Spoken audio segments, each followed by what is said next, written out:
अगर आप ये कहानी रात में सुन रहे हैं तो थोड़ा ध्यान से, क्योंकि हो सकता है इस कहानी को सुनते सुनते हल्की सी सरसरी आपको महसूस हो जाए।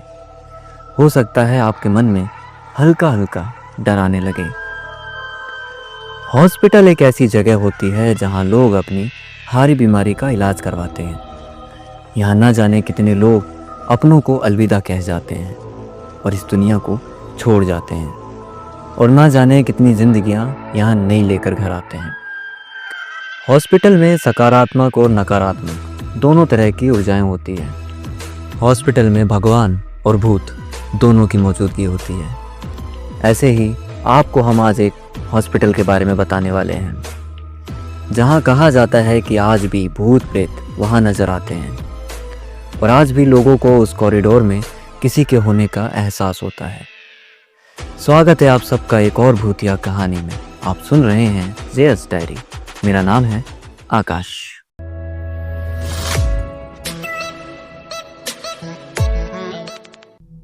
ये बात है करीब 2009 की लंदन के एक हॉस्पिटल की। यहाँ की एक घटना ने इस हॉस्पिटल को, इस जगह को मशहूर कर दिया। लोगों के मन में डर बैठा दिया और हालात ऐसे हुए कि लोगों को यहाँ रुकने में भी डर लगने लगा। दरअसल भारत से एक लड़की जिनका नाम प्रीति है, उनकी एक दोस्त लंदन में एक अच्छे से और बड़े हॉस्पिटल में नर्सिंग कर रही थी। प्रीति की भी यहाँ भारत से नर्सिंग पूरी होने पर प्रीति की दोस्त ने भी उसे लंदन के हॉस्पिटल में काम करने के लिए, काम सीखने के लिए बुला लिया। प्रीति बहुत खुश थी कि वो लंदन में काम करेगी और जिस हॉस्पिटल में वो जा रही है वो बहुत ही बड़ा और नामी हॉस्पिटल है। दोस्त के मुंह से उस जगह के बारे में बहुत सारी बड़ाइयां सुनी थी, लेकिन उसे क्या पता था कि वहां उसका इंतजार उसके दोस्त के अलावा और भी किसी को है। अब होता क्या है कि ये अपने दोस्त के पास लंदन पहुंच गई। प्रीति की दोस्त ने उसे अपना हॉस्टल दिखाया। यहाँ अब प्रीति भी उसके साथ रहने वाली थी। उसके बाद दोनों हॉस्पिटल गए और उसकी दोस्त ने प्रीति को पूरा हॉस्पिटल घुमाया। उसे वो डिपार्टमेंट दिखाया जहाँ उसे काम करना था, और उसके बाद प्रीति वहाँ से इंचार्ज से मिली और उसे अगले दिन के लिए हॉस्पिटल ज्वाइन करने के लिए कह दिया गया। प्रीति बहुत खुश है कि जिन सपनों को वो अपने दिल में लेकर, अपनी आंखों में लेकर अपने देश से, अपने घर से इतना दूर आई थी, वो अब उसे पूरे नज़र होते आ रहे हैं। लेकिन शायद प्रीति के सपनों को किसी की नज़र लग गई, किसी की बुरी बला लग गई। यहाँ रात में प्रीति बस बैठी अपने काम को लेकर सोचती रही और सो गई। अगला दिन उसके लिए बहुत खास होने वाला था। वो सुबह उठी और अपने दोस्त से मिली। उसने वहाँ प्रीति को उसका काम समझाया और पूरे दिन के लिए शुभकामनाएं देकर हॉस्टल के लिए चली आई। प्रीति की दोस्त का नाम रेखा है और यहाँ ये दोनों हॉस्टल में एक ही कमरे में रहते थे। और यहाँ रेखा की नाइट ड्यूटी चल रही थी और प्रीति की दिन की ड्यूटी चल रही थी। यहाँ 7 दिन बहुत अच्छे से बीते। इस बीच प्रीति ने कई तरह के उतार चढ़ाव देखे, कई तरह की चीजें सीखी। कहानी में अब तक डर नहीं था, लेकिन डर की शुरुआत बहुत जल्द होने वाली है। 7 दिन बाद इनकी ड्यूटी में फिर से बदलाव किए गए और अब प्रीति की नाइट ड्यूटी लगा दी गई थी आईसीयू में। आज की रात प्रीति की पहली नाइट ड्यूटी थी। वो शाम को खाना खाकर तैयार होकर हॉस्पिटल पहुंच गई। हॉस्पिटल जाकर अपने आईसीयू के स्टाफ से मिली। यहाँ ये 3 लोग, प्रीति और साथ में एक लड़का और एक सीनियर डॉक्टर थी। रात करीब 12 बजे तक इन तीनों ने अपना काम किया, एक दूसरे से बातें की और ऐसे ही बैठे रहे। प्रीति को थोड़ी नींद आने लगी। उसने अपने साथ वाली लड़की को कहा कि वो नीचे कैंटीन से कॉफ़ी लेकर आ रही है, तो उसके साथ वाली दोस्त ने भी कहा कि एक कॉफ़ी उसके लिए भी ले आए। यहाँ इनकी आईसीयू हॉस्पिटल के 4थे माले पर थी और जो कैंटीन थी वो हॉस्पिटल के अंडरग्राउंड में थी। 3रे माले पर मोर्चरी थी, यानी कि मुर्दाघर, जहाँ मृत्यु के बाद शवों को रखा जाता था। और जो 5वीं मंजिल थी वहाँ पोस्टमार्टम रूम था। प्रीति लिफ्ट में सीधा बेसमेंट यानी अंडरग्राउंड के लिए, कैंटीन के लिए निकल गई। प्रीति लिफ्ट से सीधा बेसमेंट यानी अंडरग्राउंड में कैंटीन तक आई और वहां से 2 कॉफ़ी का बोला। लेकिन जो कैंटीन थी वो भी अब बंद होने को थी और इस वक्त यहाँ एकदम सुनसान था। चारों तरफ सिर्फ और सिर्फ अंधेरा था। एक दो लाइटें थी जो कभी जल रही थी, कभी बुझ रही थी। कैंटीन वाले ने इन्हें 10 मिनट इंतजार करने को कहा। वो कॉफी बनाने लग गया।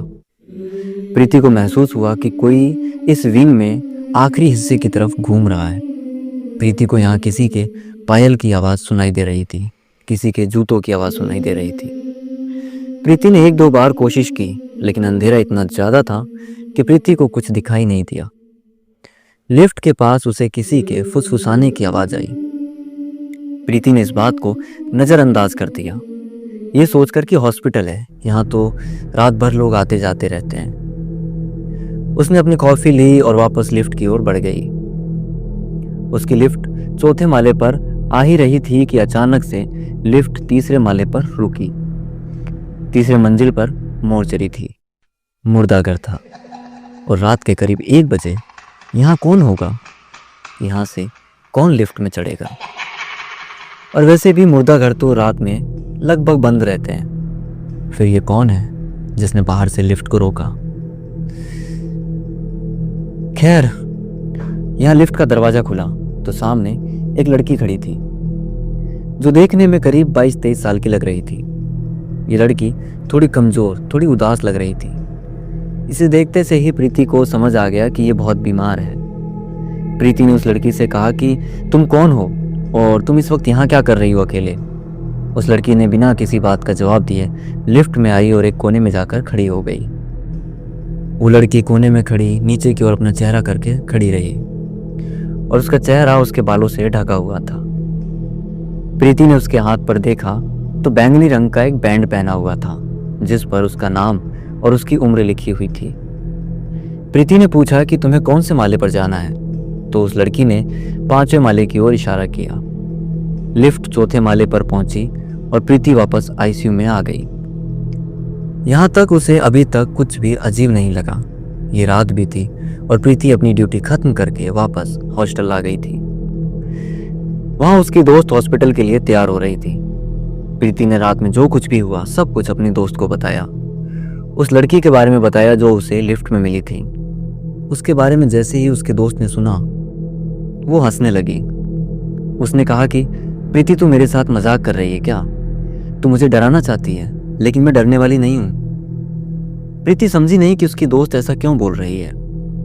उसके दोस्त ने कहा कि कल दिन में एक मरीज ने इस दुनिया को छोड़ दिया, उसकी मृत्यु हो गई और तुमने जैसा बताया ये वही लड़की थी। और उस लड़की के शरीर को तीसरे मंजिल पर मुर्दाघर में रखा हुआ है। कल रात उसका पोस्टमार्टम हुआ है और तू कहती है कि तूने उस लड़की को देखा है। कहीं वो उस लड़की का भूत तो नहीं? प्रीति की दोस्त हंसते हुए हॉस्पिटल के लिए निकल गई, लेकिन प्रीति के मन में अब डर आ गया। उसने रात जो देखा वो आंखों का धोखा तो नहीं हो सकता ना। रात भर की थकी हुई प्रीति डर के साए में सो गई। प्रीति जब उठी तो देखा बाहर हल्का हल्का अंधेरा होने लगा था। उसने टाइम देखा तो शाम के 6 बज रहे थे। प्रीति जल्दी से उठी और हॉस्पिटल के लिए तैयार होने जा ही रही थी कि तभी किसी ने कमरे के दरवाजे को खटखटाया। प्रीति को लगा कि शायद उसकी दोस्त है जो हॉस्पिटल से वापस आ चुकी है। उसने जाकर दरवाज़ा खोला तो देखा बाहर कोई भी नहीं था। प्रीति ने 2 मिनट दरवाजे पर ही इंतज़ार किया, उसके बाद वापस कमरे में आ गई। कमरे में आते से ही प्रीति की नज़र घड़ी पर गई। उसने टाइम देखा तो दोपहर के 2 बज रहे थे, लेकिन अभी थोड़ी ही देर पहले उसने टाइम देखा तो शाम के 6 बज रहे थे और बाहर तो अंधेरा भी था, लेकिन यहाँ तो अभी बाहर आधी दोपहर है। क्या ये भी उसकी आंखों का वहम था? क्या ये भी उसकी आंखों का धोखा था? प्रीति के हाथ पैर फूल गए क्योंकि उसने अपने बिस्तर पर देखा कि एक बैंगनी रंग का बैंड पड़ा था जिस पर उसी लड़की का नाम लिखा था जिसे उसने रात में लिफ्ट में देखा था। प्रीति को अब दिन की वो शांति भी खलने लगी। उसे पंखे की आवाज़ भी अब डरावनी लगने लगी थी। प्रीति डरी सहमी बस एक कोने में बैठी अपने दोस्त के आने का इंतजार कर रही थी। देखते देखते शाम के 6 बजे और उसकी दोस्त वापस आ गई, लेकिन ये पता नहीं क्यों अब अपनी दोस्त को सब कुछ बता नहीं पाई। उसके सामने अपना डर जाहिर नहीं कर पाई। ये चाह करके भी अपनी दोस्त को ये ना बता पाई कि उसे कितना डर लग रहा है। उसकी दोस्त ने उसके चेहरे के हाव भाव को देखते हुए उससे पूछा, लेकिन प्रीति निशब्द थी। उसके पास कहने को, समझाने को कुछ भी नहीं था। प्रीति वापस अपनी जॉब पर आ गई और इस बार भी उसे रात में 1 बजे नीचे कैंटीन जाना था। और प्रीति लिफ्ट के बाहर खड़ी लिफ्ट के आने का इंतजार कर रही थी कि तभी लिफ्ट 5वें माले से 4थे माले पर आकर खुली। प्रीति जैसे ही लिफ्ट में गई, उसने देखा कि लिफ्ट में एक कोने पर कोई बैठा है। प्रीति उसे देखकर एक बार को चौंक गई। प्रीति ने उसके हाथ पर देखा तो वही बैंगनी रंग का बैंड था। प्रीति के डर के मारे पसीने छूटने लगे। वो कोने में बैठी लड़की ना तो कुछ कह रही थी और ना ही अपनी जगह से हिल रही थी, लेकिन उसकी खामोशी काफी थी एक भयानक डर को अंजाम देने के लिए।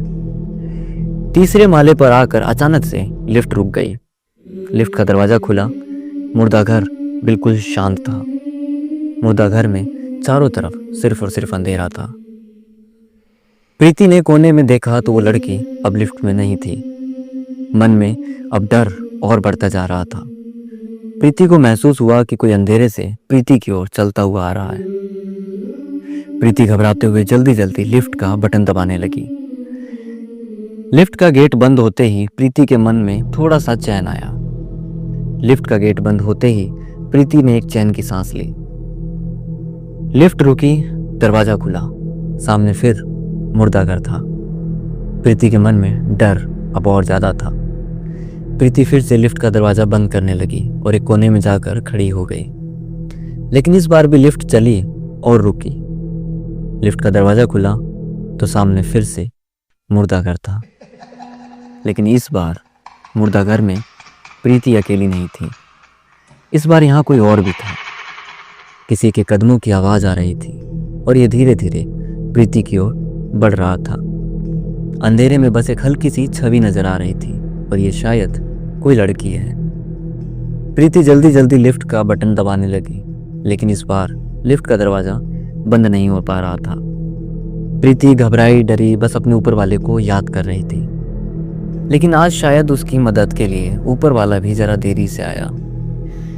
अंधेरे में से एक अजीब सी, एक डरावनी सी हंसी गूंज उठी कि तभी किसी ने प्रीति के कंधे को झुंझला कर उसे कहा, मैडम आप ठीक हो? क्या हुआ? आप इतना घबराए हुए क्यों हो? प्रीति ने देखा कि लिफ्ट अंडरग्राउंड में कैंटीन के सामने रुकी हुई है और एक औरत उसके पास खड़ी है। प्रीति एक सदमे के साथ एक सपने से जागी।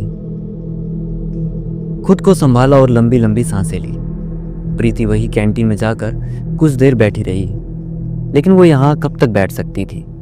ऊपर आईसीयू में भी तो जाना था और रास्ते में उसे वही 3रे मंजिल वाले मुर्दाघर से होकर गुजरना है। मन में डर इतना ज्यादा है कि हिम्मत नहीं हो रही कि अब वो वापस लिफ्ट में जा सके।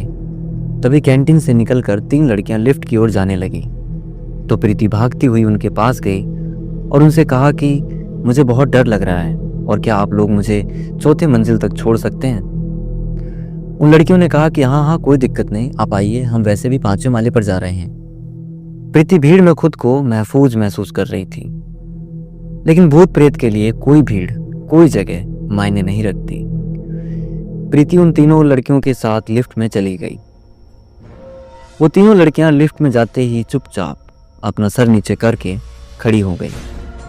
सामने की ओर जो शीशा लगा हुआ था उसमें से प्रीति ने एक की शक्ल देखी।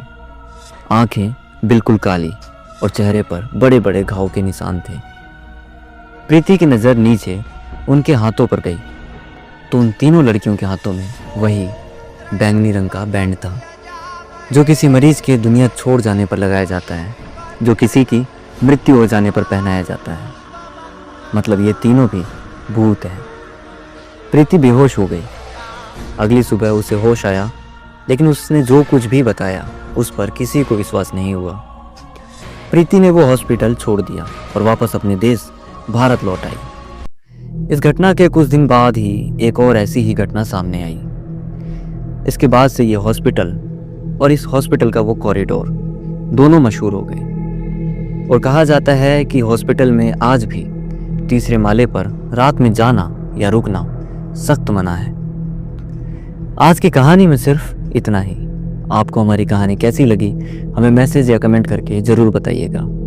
अगर आपको कहानी पसंद आई तो इसे औरों तक शेयर कीजिएगा।